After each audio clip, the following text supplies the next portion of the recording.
Відродитися, щоб жити на своїй землі. До 30-річчя відродження Курултаю у Верховній Раді України відкрилася фотовиставка, організована Меджлісом. Експозицію із 65 архівних світлин розмістили в одному з холів українського парламенту. Фотографії висвітлюють важливі події в новітній історії кримсько-татарського народу, що відбулися 30 років тому. Відновлення Курултаю після 73-річної вимушеної перерви, а також повернення та облаштування корінного народу на своїй батьківщині. На думку лідера кримсько-татарського народу Мустафи Джемілєва, учасне обрання демократичних органів допомогло зберегти єдність серед кримських татар. Но все эти годы борьба крымско-татарского народа именно велась теми органами, которые был избран Курултай, Меджлисом крымско-татарского народа, под тем флагом, который был утвержден Курултаем,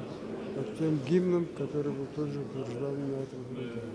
Наши соотечественники оказались в состоянии, как при советской власти, а по некоторым параметрам даже и хуже. Но вот то, что был Курултай, было сильное национальное движение, оно дает возможность крымским татарам более эффективно противодействовать оккупационному режиму.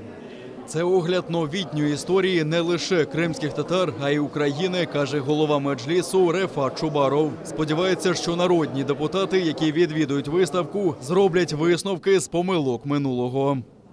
Якщо народні обранці зараз пройдуться цією виставкою, вони побачать, що дуже багато завдань, які стояли перед Україною, перед кримськими татарами ще 30 років тому, вони все ще залишаються актуальними. Ви там побачите фотосвітлини, що вимагаємо відновлення кримсько-татарської автономії.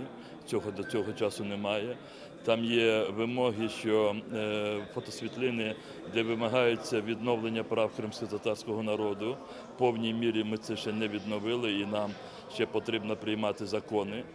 Виставка до 30-річчя відродження Курултаю триватиме до 3 липня. Потім її продемонструють і в інших містах України.